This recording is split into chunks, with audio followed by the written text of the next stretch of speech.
आज का हमारा लेक्चर होगा केमिकल काइनेटिक्स। केमिकल काइनेटिक्स में बेसिकली पढ़ना क्या है ये देख लेते हैं। वर्ड केमिकल काइनेटिक्स का मतलब क्या होगा? काइनेटिक वर्ड का पहले मतलब बताइए। मूवमेंट, है ना। किसी भी चीज़ का एक जगह से दूसरी जगह मूवमेंट काइनेटिक कहलाता है। केमिकल काइनेटिक का मतलब, अच्छा बेसिकली केमिकल यानी कि रिएक्शन की बात कर रहे हो, तो रिएक्शंस के मूवमेंट के बारे में जिस भी सब्जेक्ट में डिस्कशन करते हैं वही होता है हमारा केमिकल काइनेटिक्स। चलिए शुरुआत करते हैं इस चैप्टर की।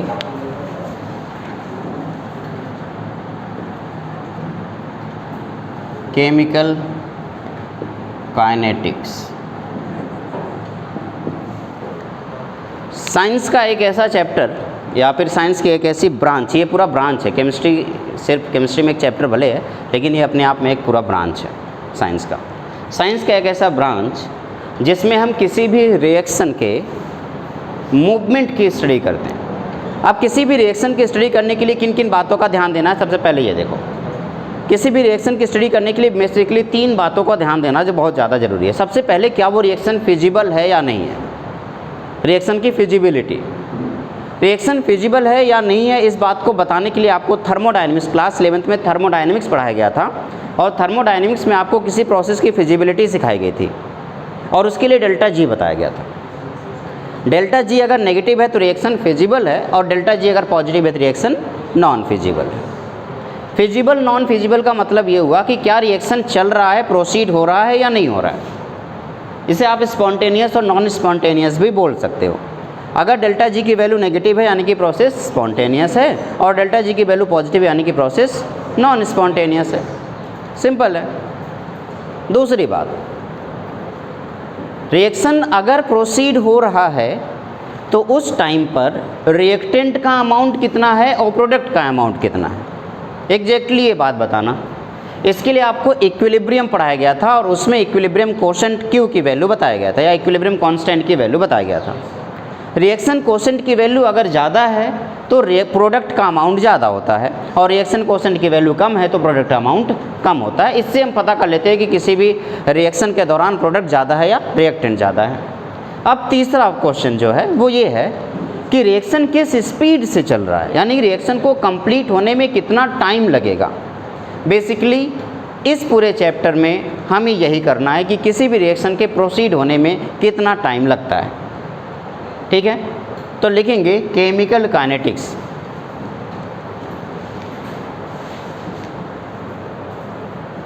A branch of chemistry in which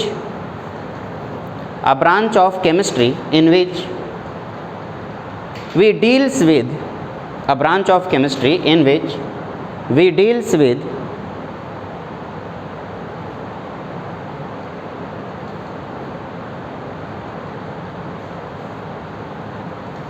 stepwise mechanism of chemical reaction, stepwise mechanism of chemical reaction, bracket में लिख देना speed of chemical reaction. Step wise mechanism of chemical reaction and speed of chemical reaction, ऐसा लिख दो। And speed of chemical, speed का मतलब rate, and rate of chemical reaction. Speed of chemical reaction that means rate of chemical reaction. अब आप सोच रहे हैं किसी भी केमिकल रिएक्शन के रेट के बारे में अगर हमें स्टडी करना है, यानी कि उसकी स्पीड के बारे में अगर हमें स्टडी करना है, तो सबसे पहले हमें रेट वर्ड का मतलब समझ लेना चाहिए। तो हेडिंग डालेंगे रेट। इससे पहले कि रेट के बारे में मैं आपको कुछ और बताऊं, कुछ सवाल आपसे ज़रूर पूछना चाहूँगा। जैसे आप सब बाइक चलाते हो, नहीं स्कूटी, बाइक, साइकिल कुछ तो चलाते होगे। बेसिकली अगर मैं आपसे कहूँ कि आप स्कूटी, बाइक या साइकिल लेकर के किसी स्पीड से जा रहे हो, तो वो जो वर्ड है स्पीड, इसका मतलब क्या हुआ? इसका मतलब आप कितने टाइम में कितनी डिस्टेंस कवर किए हो। अच्छा, एक जनरल सा सवाल है, आंसर देना है ना। सोचो अगर डिस्टेंस इनफाइनाइट हो, ऐसा करें, डिस्टेंस इनफाइनाइट हो, तो स्पीड का कोई मतलब है? मैं कह रहा हूँ कि नॉर्मली आप क्या करते हो, यहाँ से चलते हो यहाँ तक आते हो, यहाँ से चले और यहाँ तक आए। अब यहाँ से आप यहाँ तक एक पर्टिकुलर डिस्टेंस आप बताते हो टी, और वो डिस्टेंस ट्रेवल करने में लगा हुआ टाइम बताते हो टी। मैंने कहा आप चले जा रहे हो चले जा रहे हो चले जा रहे हो, डिस्टेंस पता ही नहीं है, क्योंकि इनफाइनाइट डिस्टेंस ना इधर पता होगा ना इधर पता होगा, कुछ पता होगा क्या? तो सोचो अगर इनफाइनाइट डिस्टेंस पे आप ट्रेवल कर रहे हो तो क्या आप कभी स्पीड कैलकुलेट कर पाओगे? नहीं। क्यों? क्योंकि आप यही नहीं मेजर कर पा रहे हो कि आप कितनी डिस्टेंस ट्रेवल किए। जैसे मैं यहाँ से चला, मैं आगे कुछ देर के बाद यहाँ रुकूँगा, आप कैसे पता करो? कहोगे आप डिस्टेंस थोड़ी सी कम हो गई, अभी मुझे यहाँ टारगेट पहुँचना है, अभी पहले इतना दूर था अभी इतना दूर है, थोड़ा और आगे बढ़ जाओगे, कहोगे थोड़ा डिस्टेंस और कम बचे, थोड़ा और आगे बढ़ोगे। तो इस हिसाब से change of distance with respect to time है, इसी को तो स्पीड बोलते हो ना, या स्पीड का दूसरा तरीका कोई है, यही है। मैंने आपसे कहा कि चलो ठीक है, सिंपली देखना, यहाँ से लेकर यहाँ तक की जो डिस्टेंस है इसको अगर मैं s मान लो, और यहाँ तक लगने वाला जो टाइम है वो t हो, यही होता है। मैं इस डिस्टेंस को जो s लंबी डिस्टेंस है उसको d पार्ट में डिवाइड कर दूँ छोटे छोटे, तो एक पार्ट क्या कहलाएगा? ds, और उसमें लगा टाइम क्या कहलाएगा? dt। और मेरे ख्याल से स्पीड का फॉर्मूला क्या हो गया? ds/dt। आपने कहा कितनी डिस्टेंस हमने ट्रेवल किया, उसमें लगा हुआ कितना टाइम है, यही तो डिस्टेंस स्पीड कहलाता है। तो स्पीड क्या है? Basically rate of change of distance with respect to time, ये स्पीड कहलाया। अगर मैं यहीं पे एक और चीज़ लिख दूँ, क्या लिख दूँ? मैं आपसे कहूँ कि d2s/dt², डेल की बजाय d लिखता हूँ, d2s/dt², क्या इसे डबल डेरिवेटिव्स बोलते हो? मैंने एक बार फिर से डिफरेंशिएट कर दिया इसको, या आप इसी को सिंपली dv/dt लिखते हो, यस और नो? तो ये जो dv/dt है, क्या ये एक्सेलरेशन कहलाता है?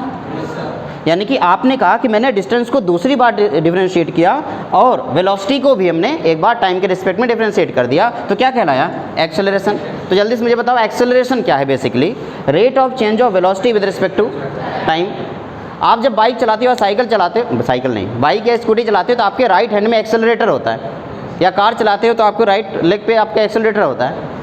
अचानक से सोचो आपने क्या किया, एक्सेलरेटर को बहुत आगे ऐसे होल्ड कर रखा है, तो क्या आपने एक्सेलरेशन कांस्टेंट कर रखा है? हाँ या ना? आप एक्सेलरेटर को खींच करके रोक दिए, तो क्या आपने एक्सेलरेटर कांस्टेंट कर रखा है?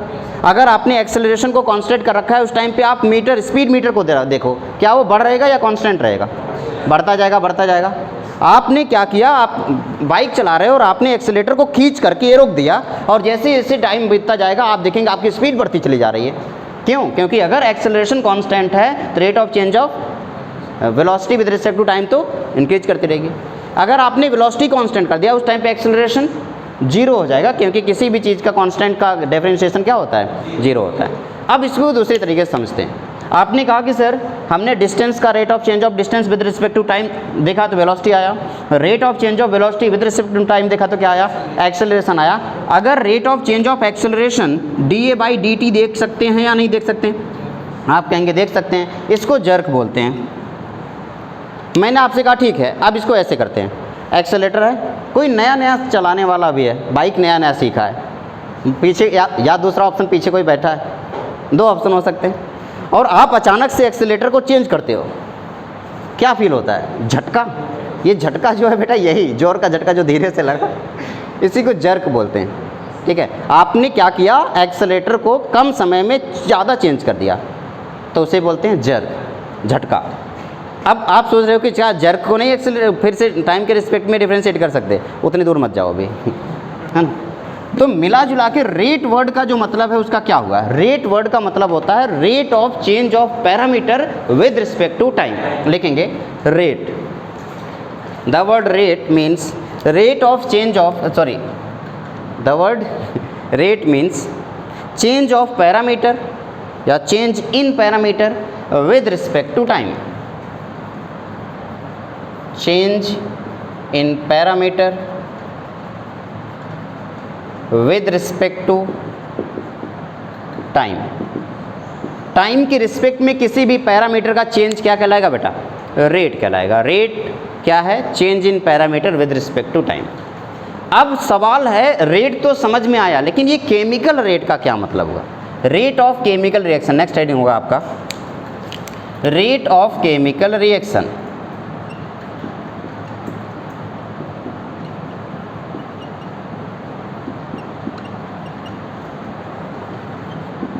Rate of chemical reaction. Chemical reaction में कौन सा पैरामीटर चेंज होता है बेसिकली? कॉन्सेंट्रेशन। किसका कॉन्सेंट्रेशन? रिएक्टेंट। और स्टार्टिंग में रिएक्टेंट बहुत ज़्यादा होता है, जैसे जैसे रिएक्शन आगे बढ़ता है रिएक्टेंट कम होता जाता है और प्रोडक्ट बढ़ता जाता है। तो क्या रिएक्टेंट के अमाउंट का डिक्रीज होना, प्रोडक्ट के अमाउंट के इंक्रीज होना, यही तो बताता है कि रिएक्शन चालू है। सोचो अचानक से अगर रिएक्टेंट का अमाउंट कम होना बंद हो जाए, प्रोडक्ट का अमाउंट का बढ़ना बंद हो जाए, तो क्या आपको लगेगा रिएक्शन हो रहा है? नहीं। अब ये कैसे पता चलेगा कि रिएक्टेंट का अमाउंट कम हो रहा है या प्रोडक्ट का अमाउंट बढ़ रहा है? इससे इसके अंदर जो चेंज हो, जो फिजिकल चेंज है, जैसे कलर का चेंज होना, टेम्परेचर का चेंज होना, डेंसिटी का चेंज होना, ये सारी जो चेंजमेंट है यही बताता है कि रिएक्शन आगे बढ़ रहा है। तो रिएक्शन में rate of chemical reaction basically अगर इसका डेफिनेशन देना हो तो आप क्या बताओगे? किसमें चेंजमेंट देखोगे इस बार? कॉन्सेंट्रेशन। किसके कॉन्सेंट्रेशन में? रिएक्टेंट एंड प्रोडक्ट लिखेंगे। चेंज इन कॉन्सेंट्रेशन ऑफ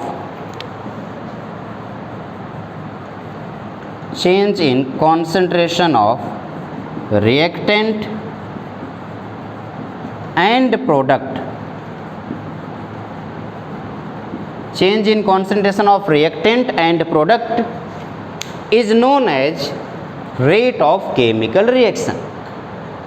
मान लिया मैंने एक रिएक्शन है A गिव्स B। अब बताओ इसमें रिएक्टेंट कौन है बेटा और प्रोडक्ट कौन है? B। तो अगर मैं कहूँ कि मुझे इसके कॉन्सेंट्रेशन का चेंज देखना है तो कॉन्सेंट्रेशन को बेसिकली अगर मैं यहाँ पे एक्टिव मास से रिप्रेजेंट करूँ, आपने केमिकल इक्विलिब्रियम में एक्टिव मास एक वर्ड था जिससे सुना था, इसको बड़े ब्रैकेट के अंदर लिखा जाता था, यही ना?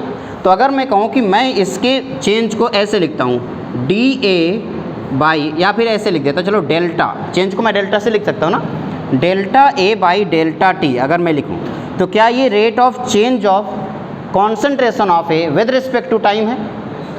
ओके, तो इसी को हम रेट बोलेंगे, हाँ या ना?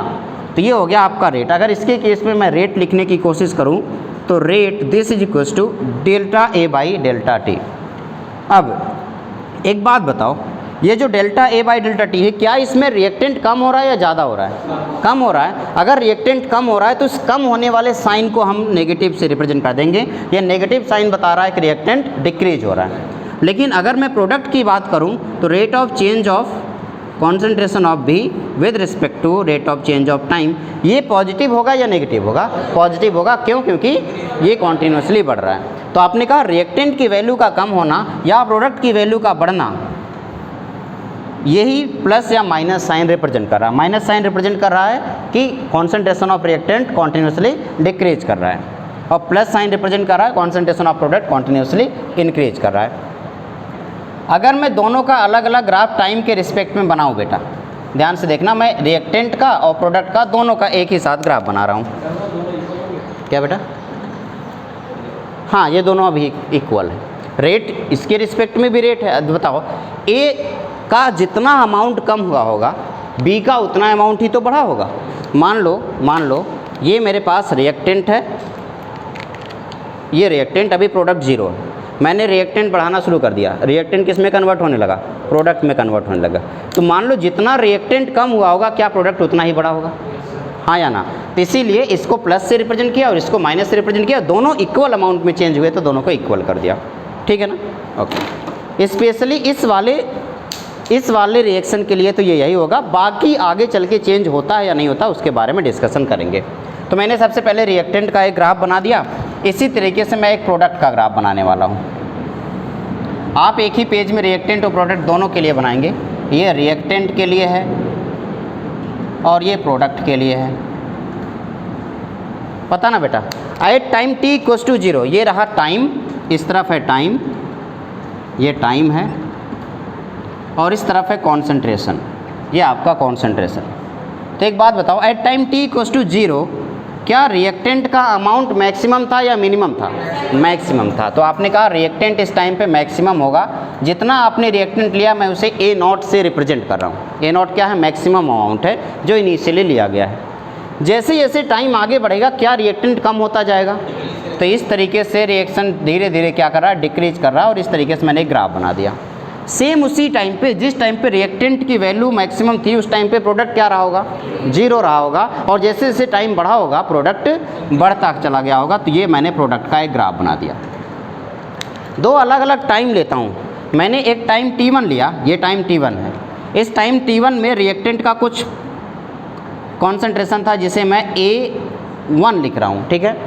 कुछ टाइम t2 के बाद मैंने इसका कॉन्सेंट्रेशन चेंज होते हुए देखा और वो क्या हो गया बेटा, A2। सेम उसी टाइम t1 पे मैंने जो प्रोडक्ट का कॉन्सेंट्रेशन कॉन्सेंट्रेशन देखा वो क्या था, B1 था, और उसकी अगले टाइम t2 पे मैंने इसी प्रोडक्ट का कॉन्सेंट्रेशन कितना देखा, B2 देखा। यही तो हो गया। अब मैं आपसे कहना चाह रहा हूँ कि क्या आप मुझे डेल्टा ए कैलकुलेट करके बता सकते हो? आप कहोगे बिल्कुल कैलकुलेट कर सकते हैं। डेल्टा ए की वैल्यू क्या होती है, A2 माइनस A1, यही होगा। लेकिन प्रॉब्लम क्या है, प्रॉब्लम ये है कि A2 की वैल्यू कम है और A1 की वैल्यू ज़्यादा है। आपने कहा कि सर A2 की जो वैल्यू है वो A1 से कम है। इस केस में मुझे जल्दी से बताओ डेल्टा ए की वैल्यू नेगेटिव होगी या पॉजिटिव? आपने कहा नेगेटिव होगी। यही रीज़न है कि जब हम रेट लिख रहे थे तो मैंने माइनस लिख करके डेल्टा ए लिखा था डिवाइडेड बाय डेल्टा टी। आप सोच रहे हो कि माइनस क्यों लिखा होगा, इसको ऐसे समझते हैं। मैं कह रहा हूँ मैं -5 किलोमीटर पर आवर की स्पीड से चल रहा हूँ, क्या ये सही है? क्या वर्ड ये बोलना सही है कि मैं -5 किलोमीटर पर आवर की स्पीड से चल रहा हूँ? कभी रेट माइनस में नहीं होता, बट यहाँ पे इस कैलकुलेशन के अकॉर्डिंग रेट किस में आ रहा है, तो हम अपनी तरफ से क्या करेंगे, उसे प्लस बनाएंगे, और उस प्लस बनाने के लिए हमें मजबूरन अपनी तरफ से -1 से मल्टीप्लाई करना होगा ताकि रेट किस में आ सके, प्लस में आ सके। इस वजह से मैंने rate minus delta A by delta T. क्या अब ये बात क्लियर हो गई? ज़रा इधर आ जाओ, इधर बताओ। सेम यही चीज़ मैं इस तरफ लिख रहा हूँ। डेल्टा बी की जो वैल्यू होगी बताओ क्या होगी बेटा? आपने कहा कि B2 माइनस B1, और आपने यहीं अभी बताया कि सर B2 की जो वैल्यू है वो B1 से ज़्यादा है। इसका मतलब डेल्टा बी कैसा होगा, पॉजिटिव या नेगेटिव? पॉजिटिव। इस केस में जब मैं रेट लिखूँगा तो rate plus delta B by delta T होगा। क्या यहाँ तक कोई दिक्कत नहीं है ना? तो फिर से एक बार देखें, रिएक्टेंट का अमाउंट कॉन्टिन्यूसली डिक्रीज कर रहा है, प्रोडक्ट का अमाउंट कॉन्टिन्यूसली इंक्रीज कर रहा है, और हमने एक दो पर्टिकुलर टाइम के गैप में हमने एक रेट निकाल लिया। एक बात फिर से सुनना, 2 पर्टिकुलर टाइम गैप में मैंने ये रेट निकाला है। इसको ऐसे समझता हूँ, मैं केंद्रीय विद्यालय रंगपुरी से के गेट से बाहर निकला, जो आपका ये स्कूल है।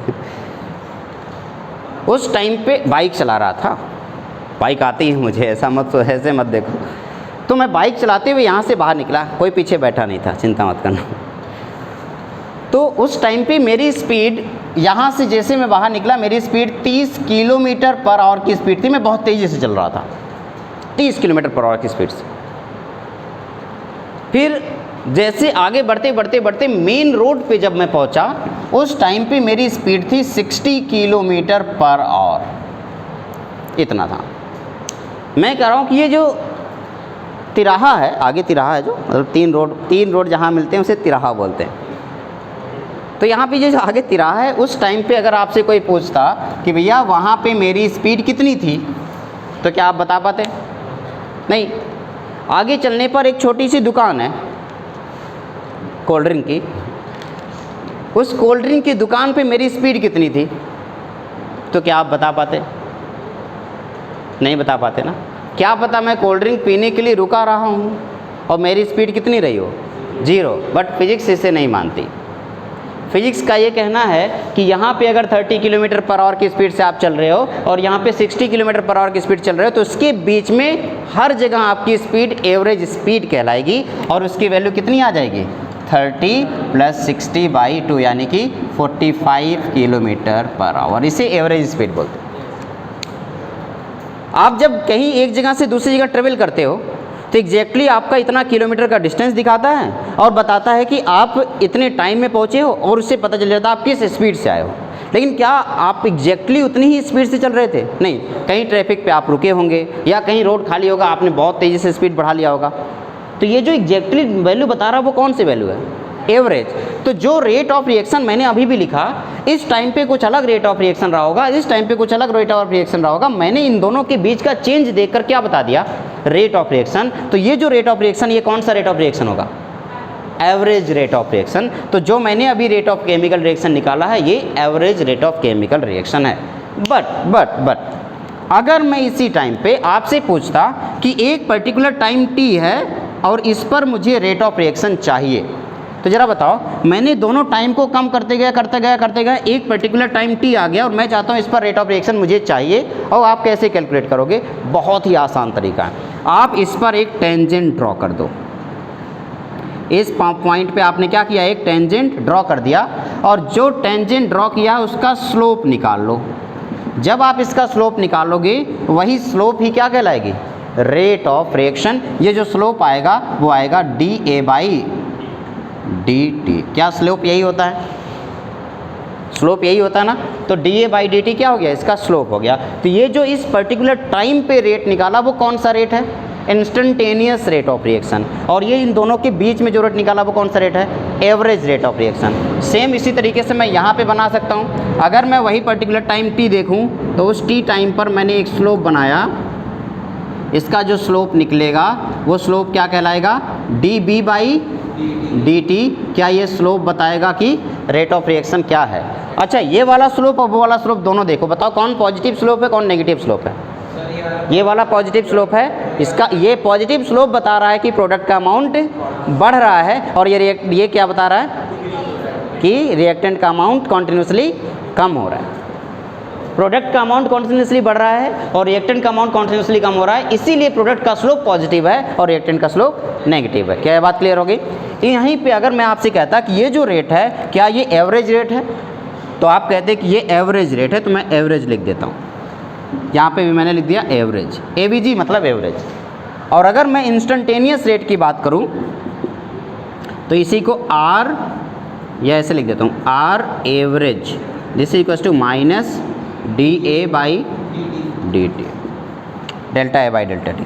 और यहीं पे R इंस्टेंटेनियस लिखना होता तो बेटा माइनस dA/dt। क्या ये बात क्लियर हो गई?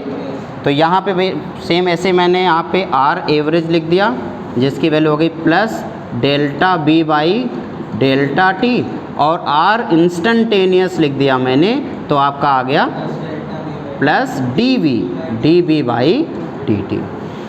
क्लियर है ना बेटा? जल्दी से इसे अपनी कॉपी में नोट करें।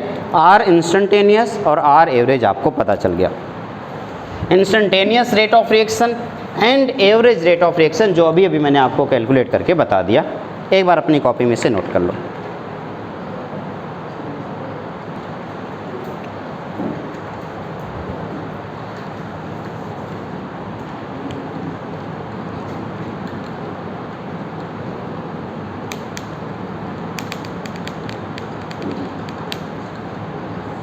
इसका जो स्लोप है यहाँ पे नेगेटिव है ना,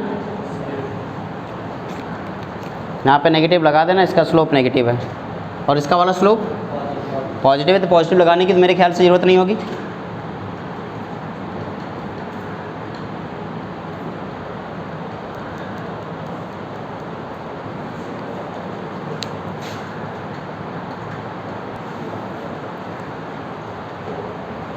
केमिकल काइनेटिक्स केमिस्ट्री की एक ऐसी ब्रांच जिसमें हम किसी भी केमिकल रिएक्शन के स्पीड के बारे में डिस्कशन करते हैं, उसके स्टेप वाइज मैकेनिज्म के बारे में डिस्कशन करते हैं, उसे केमिकल काइनेटिक्स कहते हैं। रेट, इसमें एक वर्ड आया रेट। रेट का मतलब होता है किसी भी पैरामीटर का टाइम के रिस्पेक्ट में चेंज रेट कहलाता है। जैसे कि स्पीड, स्पीड क्या है, rate of change of distance with respect to time. Acceleration, rate of change of velocity with respect to time. Same इसी तरीके से रेट का मतलब होता है किसी भी पैरामीटर का चेंज टाइम के रिस्पेक्ट में। अब बात आई रेट ऑफ केमिकल रिएक्शन। तो रेट ऑफ केमिकल रिएक्शन का सिंपल सा मतलब होता है, केमिकल रिएक्शन बेसिकली चेंज किसका होगा, रिएक्टेंट का, रिएक्टेंट के कॉन्सेंट्रेशन का या प्रोडक्ट के कॉन्सेंट्रेशन का। तो रेट ऑफ केमिकल रिएक्शन का मतलब change in concentration of reactant और product with respect to time, ये रेट ऑफ केमिकल रिएक्शन हो गया। मैंने एक जनरल सा केमिकल रिएक्शन लिखा A गिव्स B, जिसमें A रिएक्टेंट है और B प्रोडक्ट है।